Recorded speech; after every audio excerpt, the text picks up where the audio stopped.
Sir इधर थोड़ा।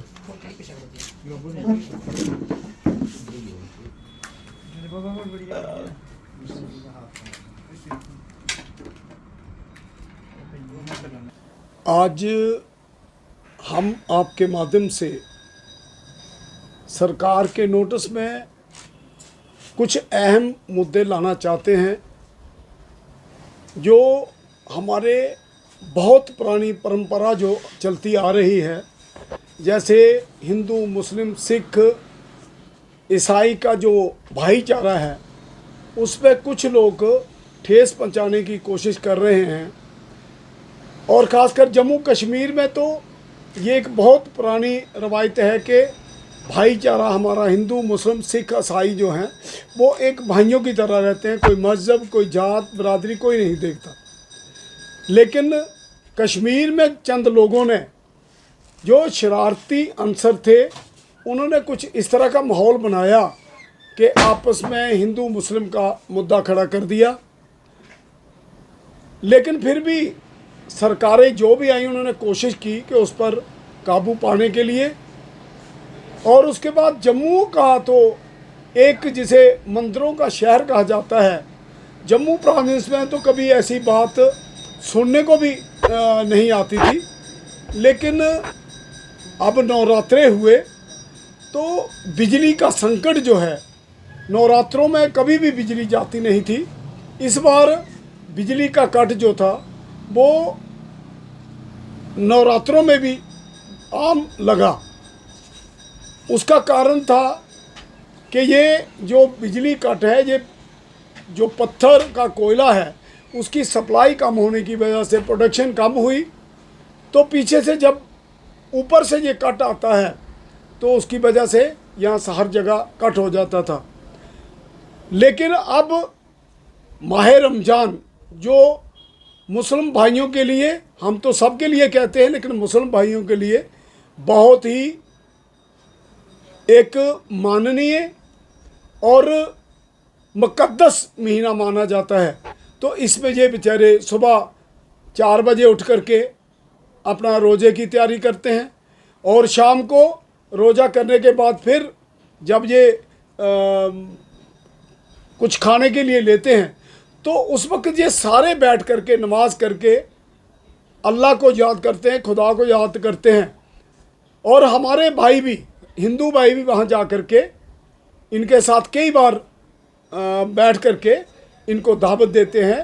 तो आजकल कुछ गलत फहमियाँ, कुछ मुलाजम ऐसे जो बिजली के जो हमारे फीडर हैं वहाँ पर कुछ मुलाजिम ऐसे बैठे हैं जो जाति आधार पर इस तरह की गलत हरकतें कर रहे हैं और हिंदू मुस्लिम जो आपस का भाईचारा उसको बिगाड़ने का प्रयास करते हैं, जो हमारे भारतवर्ष में बिल्कुल भी नहीं इसको बर्दाश्त किया जाएगा। जैसे कश्मीर में गवर्नमेंट सख्ती से काम कर रही है, इस तरह जम्मू में भी ऐसा ही काम होना चाहिए, क्योंकि ये जो गंदे कट्टरपंथी लोग हैं इन पे सरकार को अंकुश कसना चाहिए। और हमारे हिंदू संगठन, पॉलिटिकल जो हमारे पार्टीज़ के लोग हैं या सोशल ऑर्गेनाइजेशन के लोग हैं, उन सब को मिलकर के ये देखना चाहिए कि ये अगर हमारे यहाँ माइनॉरिटी में मामडन लोग हैं तो उनके जो रोज़े का टाइम है, चाहे वो शुरू करने का सुबह का टाइम है, शाम का टाइम है, तो उसके लिए स्पेशल प्रबंध करवाने चाहिए गवर्नमेंट पे। और हमारी जो बिजली का विभाग है उस पर ये थोड़ा सा प्रेशर आना चाहिए हर एक आदमी की तरफ से कि यहाँ जहाँ गुज्जर बस्तियाँ हैं वहाँ कम कट किया जाए और बाकी जगह जो हम लोग बर्दाश्त कर सकते हैं तो उन इलाकों में ज़्यादा कट किया जाए, उनको बिजली सप्लाई किए जाए। इससे उनके मन में भी ये आता है कि हमारे भाई जो हैं वो हमारे साथ हैं, जैसे वो हिंदू त्योहारों में वो हमारे साथ होते हैं, हमें भी उनमें। और ये कठुआ और बाकी इलाकों में जम्मू प्रोविंस में ये बड़ी आम बात है कि हम एक दूसरे के दुख सुख में इकट्ठे होते हैं। एक तो हमारा मुद्दा ये था कि बिजली विभाग वाले जो हैं, हमारी कुछ अफसरों से बात हुई, मुझे हरिया चक से, हीरानगर से, माई चक से, चानगरा ये जो बडाला है, फिर सैंपर सबला से, जराई से, तो गुज्जर बरादरी के लोगों का एक मैसेज आया। बार बार वो तंग करते थे कि हमारा कट जो है बिजली का ये गलत टाइम पर है, हम ना तो रोज़ा शाम को अच्छी तरह कर सकते हैं ना सुबह। तो मैंने बिजली के अफसरान जो हाई कमांड जो इनकी बैठी है, मैंने उनसे बात की तो उन्होंने बड़ा अच्छा तौबन किया हमें। उन्होंने कहा हम कोशिश करेंगे कि इस दौरान जब भी ये सुबह का वक्त होता है या शाम का वक्त, हम कभी भी कोई ऐसा नहीं होने देंगे, कोई मौका नहीं देंगे। लेकिन चलो, ये गलत फहमियाँ कुछ लोग जाति मजहबी तौर पर करते हैं, उन लोगों पर सरकार को भी नज़र रखनी चाहिए और हमारे हिंदू भाइयों को भी इस तरह का कोई जो गलत प्रचार करता है उसको रोकने का प्रयास करना चाहिए। दूसरा मुद्दा हमारा जो है वो है कि डेली वेजर्स, आप देखें पूरे जम्मू कश्मीर में इस वक्त डेली वेजर्स का बहुत बड़ा मुद्दा बना हुआ है। सरकार ने ऑर्डर किए हुए हैं, चाहे वो पहली सरकारें थी या ये सरकारें हैं, तो ऑर्डर है कि 7 साल के बाद उनको उनकी सर्विसेज को रेगुलाइज किया, तो वो करने चाहिए। कल शाम को मैंने एक चीज़ देखी कि पूरे कंट्रैक्टर एसोसिएशन के लोग, चाहे वो कश्मीर में थे, जम्मू में थे, उन सब लोगों ने ये जो हड़ताल पे जा रहे हैं क्योंकि उनके पेमेंट नहीं हो रही, ब्लॉक्स की 2016 के बाद की पेमेंट उनको लोगों को नहीं मिली है, चाहे वो पंच हैं, सरपंच हैं, सब परेशान हैं। ये समझ नहीं आती कि सेंट्रल गवर्नमेंट जो टीवी चैनलों पर, प्रिंटिंग मीडिया पे बड़े बड़े विज्ञापन दे रही है कि इतना हमने उनको दे दिया, पैकेज दे दिया। अगर इतने पैकेज आ रहे हैं तो फिर ये यहाँ की सरकार जो है वो पैसे कहाँ जा रहे हैं, वो पैसे लोगों को क्यों नहीं मिल रहे? और अगर उसके लिए कोई जिम्मेवार है तो लेफ्टिनेंट गवर्नर साहब को इस पर नज़र रखनी चाहिए। ऐसे लोगों को जो पैसे का दुरुपयोग कर रहे हैं और लोगों की समस्याओं को बढ़ा रहे हैं, उनका ध्यान रखना चाहिए। इसलिए भी हमारा बहुत, और सबसे अहम मुद्दा जो हमारे सफाई कर्मचारी हैं, उन भाइयों को कोई भी आदमी पूछने वाला नहीं। वो बेचारे सुबह से शाम तक हमें साफ़ सुथरा माहौल देते हैं, शहर बाज़ार में घूमने के लिए बहुत अच्छा माहौल देते हैं, लेकिन उनकी सर्विसेज के लिए वो भी अल्टीमेटम दिए जा रहे हैं, लेकिन उनकी सर्विसेज को कोई रेगुलाइज कर रहे हैं। और अब तो आम आदमी ज्वाइन करो, आम आदमी पार्टी ज्वाइन करो, झाड़ू का निशान तो उनका ले लिया, लेकिन दिल्ली में भी आज तक उनकी सर्विस जो है उनका ध्यान नहीं किया गया।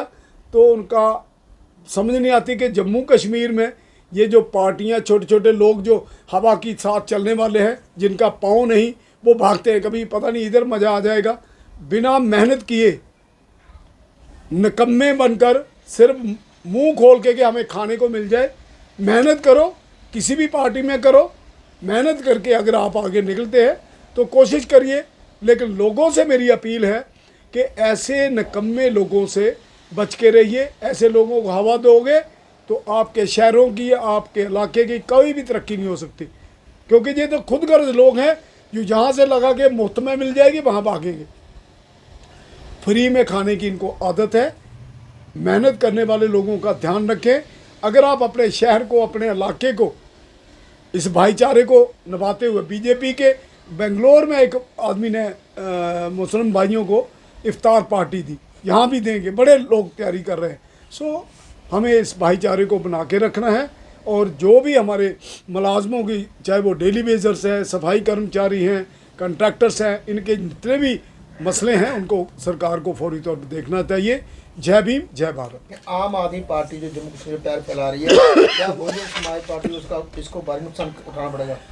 मैं तो कहता हूं कि बहुजन समाज पार्टी कठुआ को छोड़ के बाकी जगहों पे अब तैयारी में है, और बीएसपी का कैडराइज्ड वोट है, जैसे बीजेपी का है।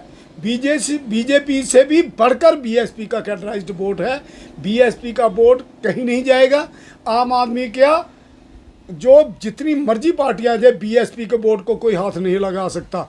हाँ, अगर नुकसान होगा तो कांग्रेस को होगा, अगर नुकसान होगा बीजेपी को होगा।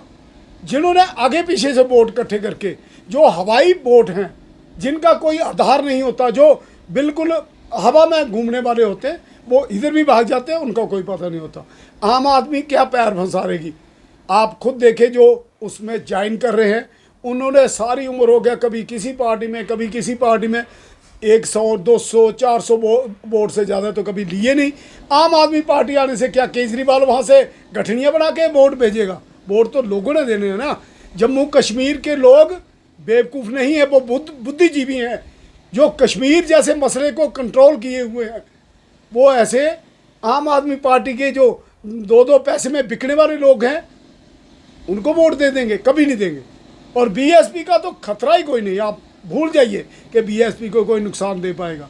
बीएसपी आगे से बढ़ चढ़ कर इलेक्शन में हिस्सा लेगी और कामयाबी के साथ गवर्नमेंट में हिस्सेदारी डालेगी।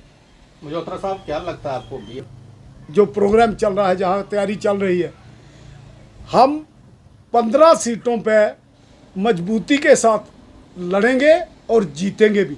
रहा कश्मीर का, क्योंकि बहन जी हमारी जो नेशनल प्रेसिडेंट हैं, कश्मीर में मेरे पास एनसी और पीडीपी के कोई 7 एमएलए ज्वाइन करने के लिए, कईयों ने ज्वाइन भी किया हुआ था।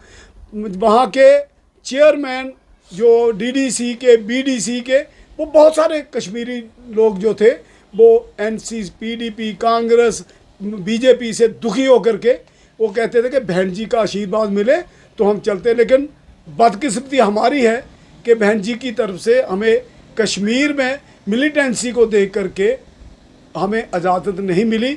उसकी वजह से वो बेचारे, उन्होंने किसी न किसी जगह तो जाना था, वो हम उनको अकोमोडेट करेंगे। ये हमारी एक कमज़ोरी रही। नहीं तो कश्मीर में मुझे पता था कि वहाँ 10-15 सीटें हमारी बड़े आराम से आ सकती थी, क्योंकि लोग बहुत ज़्यादा बहन जी के आशीर्वाद को चाहते हैं। अभी अगली मीटिंग में हम बहन जी से बात करेंगे, देखेंगे क्या होता है।